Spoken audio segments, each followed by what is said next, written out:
Welcome. I'm Michael Bickert. Thanks for joining me today as we explore concepts with the objective of improving your management skills and growing your business. Pause the video right now so that you can grab a notepad and pen, because every time I want to remind you that you got to take away something actionable that you can implement today. Jot down a note. It doesn't have to be something that is what we covered today, although it would be nice that I inspired you in some way.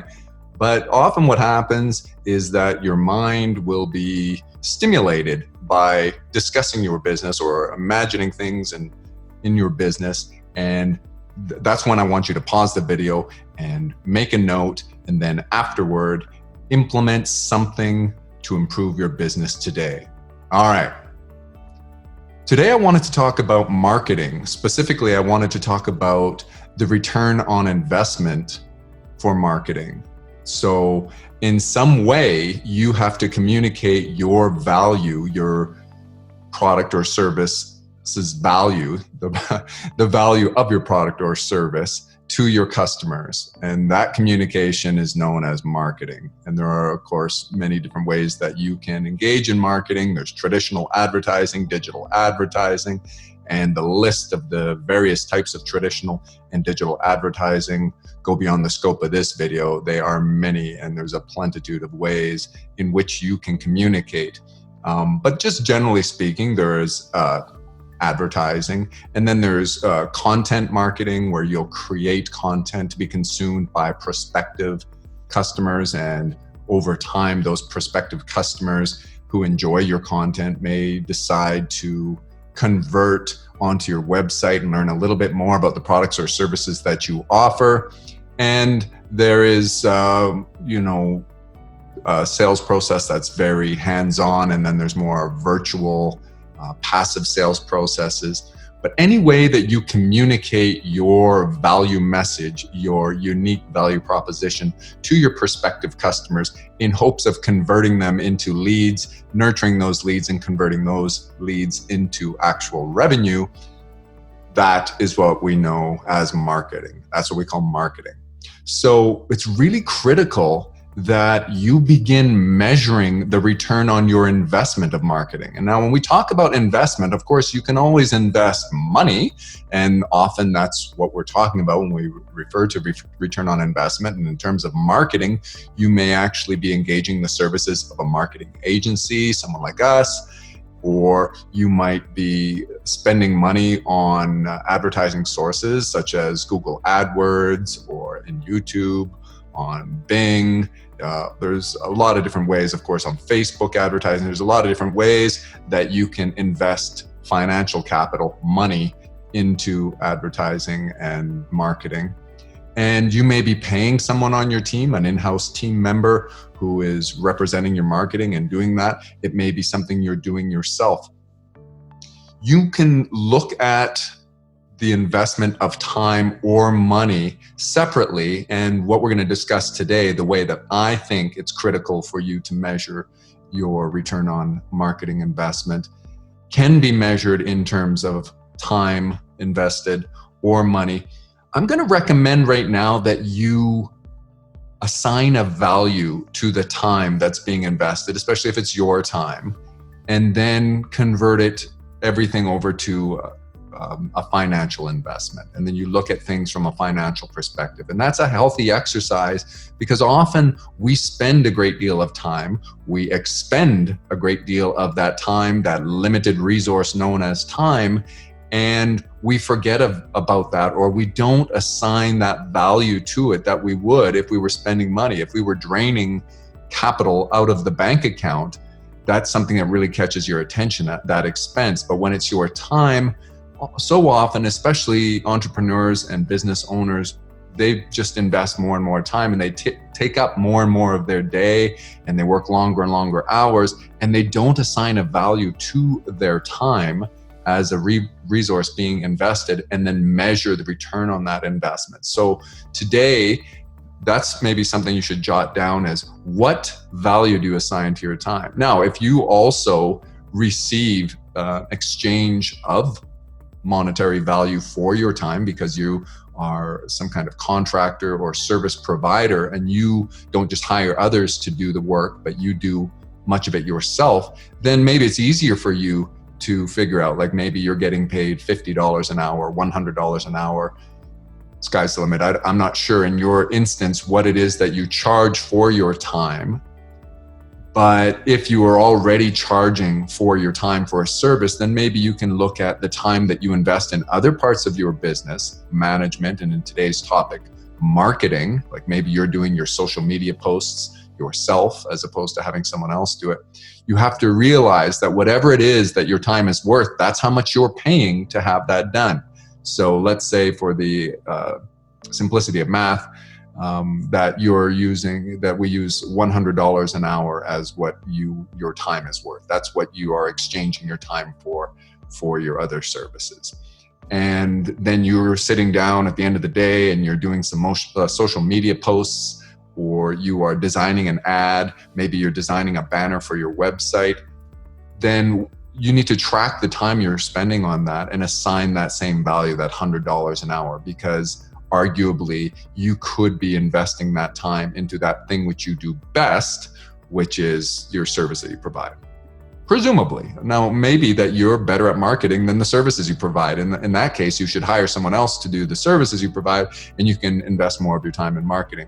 Conversely, and much more likely, is that you're better at providing the service that your business is founded on, and the time investment, the investment in time necessary to do the marketing activities would be better spent on someone else. But that's something you need to analyze and adjust. And I'm not going to make that judgment on any business today. For the sake of argument, we could say that maybe you have equal skills in marketing and other things, the place that you spend your time doing your business. And so we're making no judgment on where you should spend your time. We're saying at this point that spending time on marketing is perfectly justifiable in your business. The real point I'm trying to make here is that you have to assign a value to that time.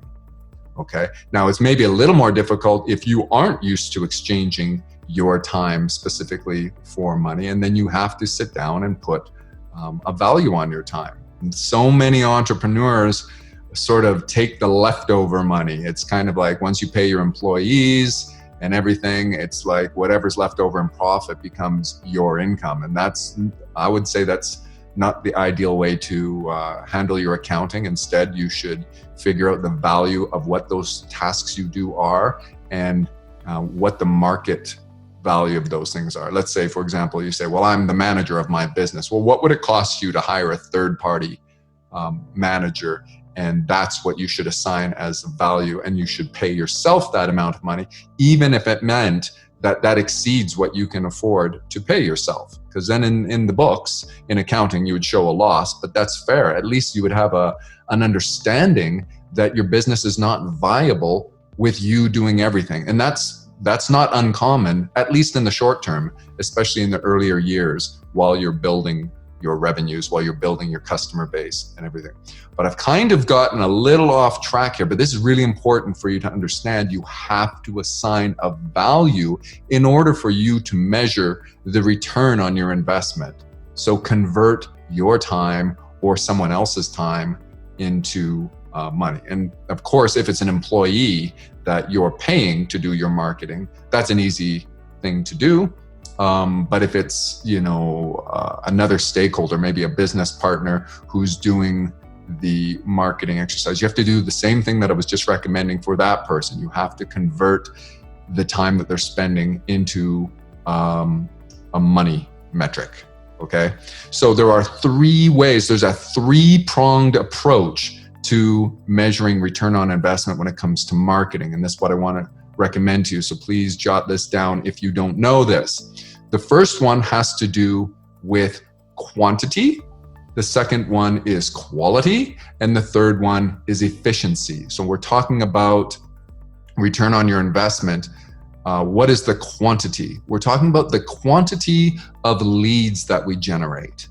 And when you think about your sales process or your marketing channels, at some point, there is a number that's really important to you. A number of social media followers, a number of people, visitors, unique visitors to your website, these types of things.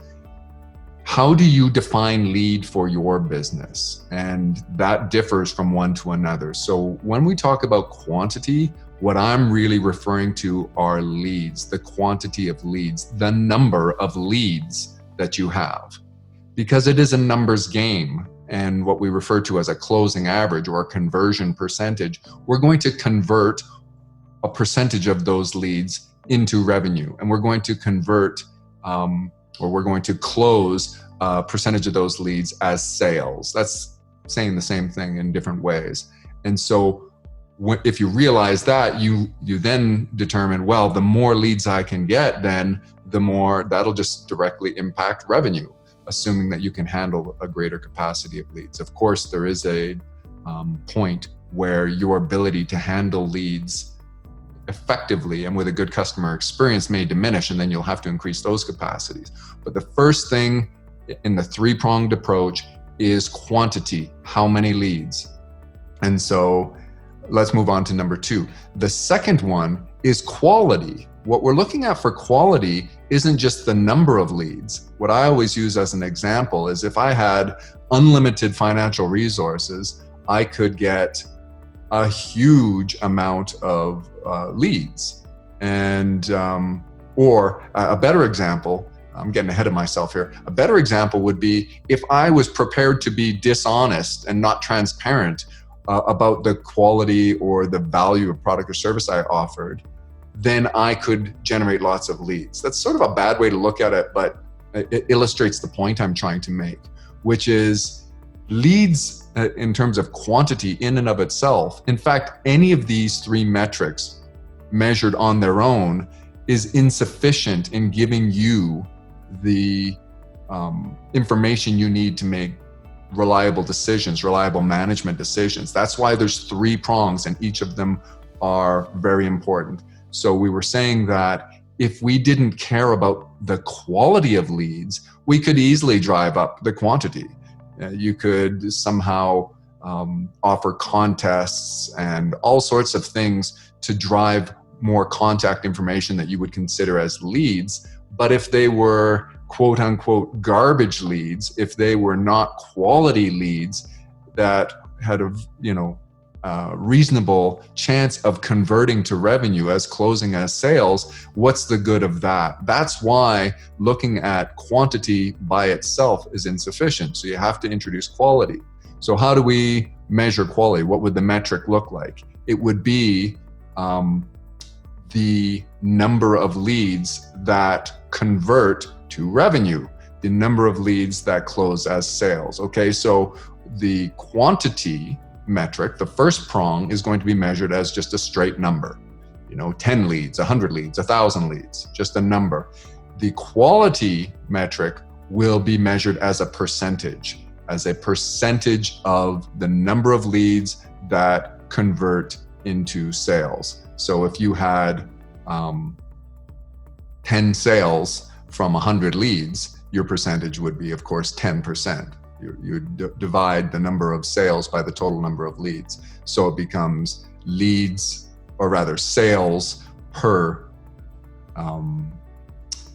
lead. Sorry, my head is racing ahead here, because another way you can look at it is if you are measuring it in terms of dollars of revenue. So it doesn't have to only be measured as percentage. That's one possible way to measure quality.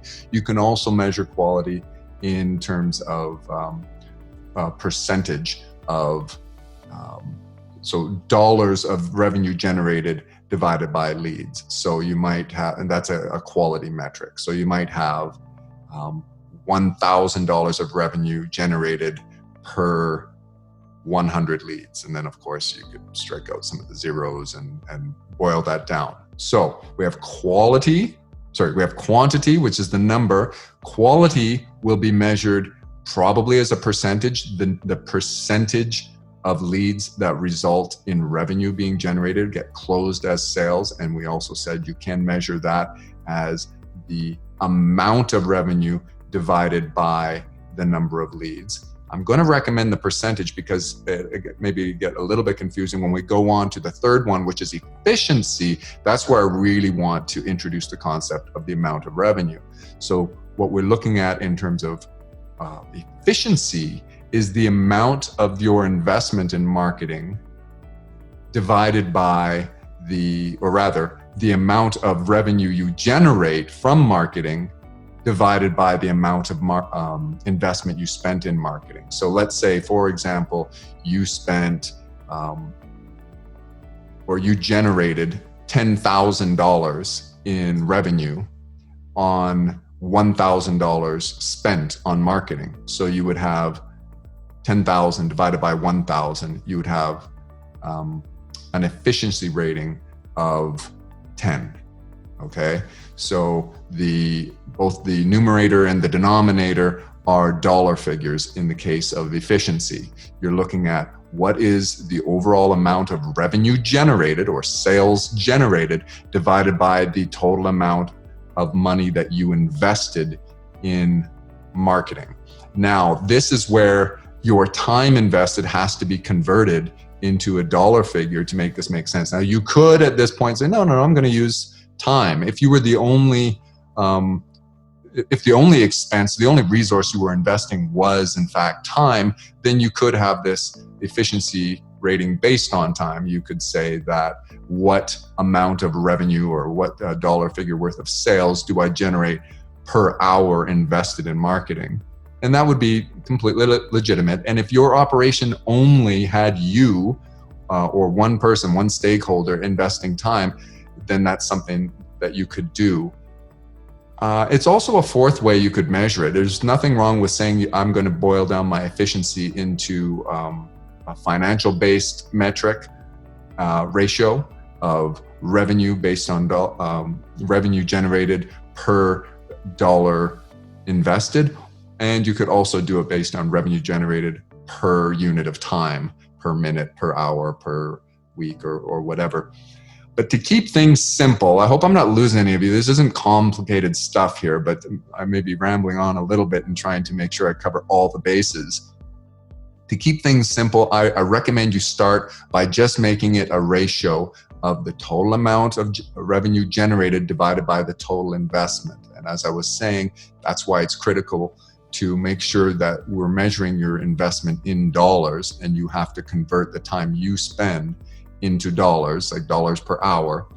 And then what we want to look at is make sure that you have a sum of all of your investments. So if you were spending some money, you were paying Google for AdWords as an example, and you're paying some to Facebook, you're paying some to LinkedIn for lead generation, and maybe you're doing a local, depending on the industry you're in, people do all sorts of traditional advertising. Maybe you're doing some sort of radio or television advertising. Maybe you're doing some outdoor advertising, like the public transit benches, or on the public transit, there's advertising. Sky's the limit. There's billboards, all sorts of things. So you have to add up all the money that you're spending on advertising, plus you have to add in any amount that you're spending on a person who is doing the marketing effort, which could be an agency, could be a third party, could be one of the stakeholders, could be employee. So if you have somebody whose role description includes marketing, maybe that's their exclusive role description, they do exclusively marketing, then all the money you pay them as a salary or an hourly wage has to be part of that sum, part of that grand total that you are talking about investing in marketing. So think of all the various ways that you are investing resources into marketing, convert them to dollars, and add that all up. And that will be your denominator, okay? And your numerator will be the amount of revenue you generated during the time period that we're talking about here. And you do have to have a time period. So it's typically during, say, the previous month might be the simplest example. So last month we spent $1,000 on advertising and marketing efforts. And that's very low compared to some of you are spending $10,000, $20,000, $50,000 in a month. But again, for simplicity of math, I'm going to make it low, like you spent $1,000. And if you generated $1,000, then your ratio would be you make $1 for every dollar you spend.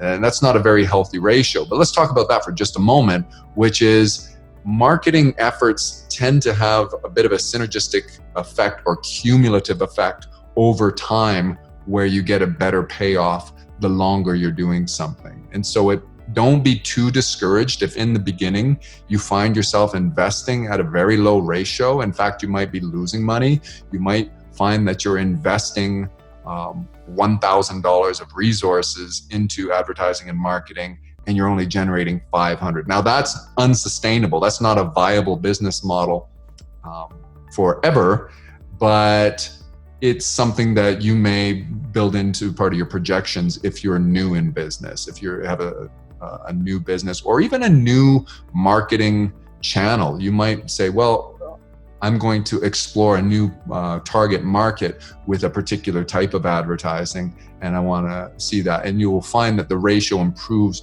over time. Now, if it doesn't, then you need to react. And that's the whole reason that we measure this stuff. Okay, so let's just review really quickly here. We have quantity, that is the number of leads that you generate. That's the first prong. We have quality, which is the number of leads that you generate and end up converting into sales and revenue. And we're going to measure that as a percentage, the percentage of leads that end up in revenue. And another term that we use for that is closing percentage, closing average. And then the third one is efficiency. And hopefully in the beginning, you keep it simple and just make it, what is the amount of dollars of sales or revenue that I generate based on my total investment in that same time period? And critically, we have to be measuring the same time period. Now, you can certainly make an argument that an investment that I made last month may not pay off for several months. That's fine. You still have to pick a time frame to do this. And I wouldn't make it too complicated. Again, I don't want to confuse you at this point in the discussion by bringing that up, but it's not uncommon. And it's really just about accounting. It's not uncommon that you might expend a resource. You might spend a certain amount of money during one period of time and expect results later on. In fact, if you are paying for an advertising campaign today that doesn't start until tomorrow or this month, and it doesn't start till next month, then you have to make your decisions on marketing, accounting. You have to make your accounting decisions. And I would say a best practice is to try to line those things up so they make sense to you when you're interpreting the data. Try to use accrual marketing or as opposed to expense marketing whichever way works better to align the time period that the marketing campaign is running, and it aligns well with when the expenditure went out. Okay, so I hope that made sense. And if you have any kind of if you have any kind of accounting background, then you'll understand that very, very simply. If you hate marketing and you don't like even discussing marketing, then bring up this part of the concept or play this part of the video for your accountant and say, can you please make sure that we account in such a way that we are aligning the timing of the expense of marketing with as reasonably as possible, as accurately as possible, with the desired time when the campaign will likely generate effects. Okay, that's the three-pronged approach to marketing. And as I said before, any one of these measured on its own is insufficient in order to give you a real idea of return on your investment. So one more time, I'm going to review, and then I have another comment to make about what do we do with this information. So it's quantity, quality, and efficiency. Those are the three things. Now what you want to do is you want to assign a weighting to each of those.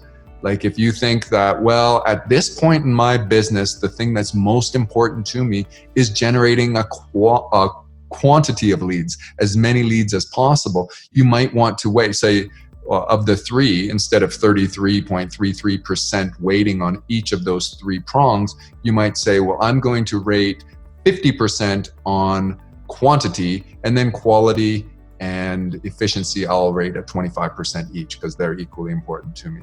Or you might say, no, quality is the only thing that matters. Or you might say, or it's the main thing that matters. Or you might say efficiency. We've been advertising long enough, we've been at this long enough that quantity of leads isn't that important to me. I want to get quality leads and I want to have efficiency of my marketing budget.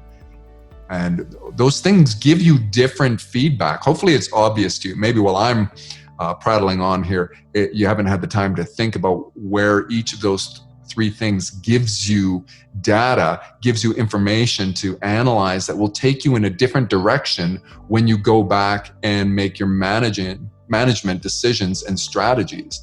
For example, if you're paying an agency or an employee to do your marketing for you and your efficiency is really low, you would maybe sit with him and say, okay, I see that the amount of money that we're spending is not going in the right direction. The trajectory measured over time is not what I want. I'm not getting a better return on my investment in terms of efficiency. So you can tell that person that you're monitoring that and ask them to look at the variety of things. Because of course, when it comes down to marketing expenditures, that person can measure each and every one of those differently. Like everything we've been talking about up to this point is about taking the sum of everything in your business, but you can measure every single one of your marketing channels separately. Like if you're doing Google AdWords, you can take a look at, how many leads do you get, your quantity just from AdWords, and your quality just from AdWords, and your efficiency just from AdWords. And if you found that Facebook was giving you better results in terms of your three-pronged approach versus Google, then you might want to step up your Facebook advertising. Conversely, if Google was giving you better return on your investment, you might want to direct some of your funds over from Facebook back to Google. You might say, well, why wouldn't I just drop one and always go with what's the best? And that can be a decision you make. That could be a trial and error thing that you try and see whether that works. But you might find that there's diminishing returns, and you might find that one snapshot in time is different than another. So you want to collect data and make sure you have good data over a sufficient sample size in terms of time. And it's okay. You should try things out a little bit. Marketing is not an exact science. There's a bit of an art to it, but it only works when you measure it. If you don't measure these things, then it's all guesswork. And it's all about perception. Someone will say, or God forbid that you're empowering someone to make these decisions for you and they have a conflict of interest, like perhaps they are making poor decisions because there is somebody selling them advertising who has some influence on them. Frankly, there are strategies with marketing agencies that they go out of their way to get sales reps who may be very attractive, for example, or in some other way, like maybe it's more so in the old days, they used to spend money on you, give you gifts and things like that, knowing that you're spending other people's money. So somebody in your employ might be spending your money and making poor decisions because they're sort of getting bribed. They're sort of getting kickbacks. They're on the take. They're getting sent to professional sports games and they're getting gift baskets from time to time. That's not as common anymore. That's kind of old school, but it still goes on. And make sure it doesn't happen. Look for those types of conflict of interest. But I got off track there. We were talking about each and every one of your advertising sources, your marketing channels can be measured separately, and you can weight those as well.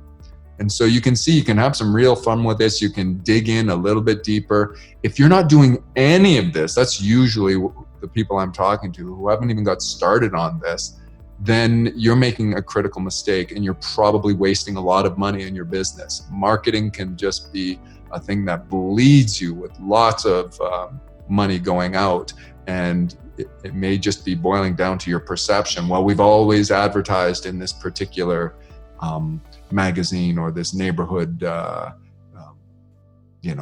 newsletter or whatever it happens to be, so we keep on doing it. You need data to let you know whether you're making good decisions. That's what it's all about. I think we've gone on long enough today I don't want to give you too much information. Leave some comments for me about what you'd like to dig into a little bit deeper. And let me know if you have a best practice, if there's a fourth prong, or if there's a different way that you measure return on your marketing investment, then make sure you leave some comments. And if you disagree with something I said, or if I've made a mistake, then point that out in the comments. We all learn from one another. Perpetual refinement.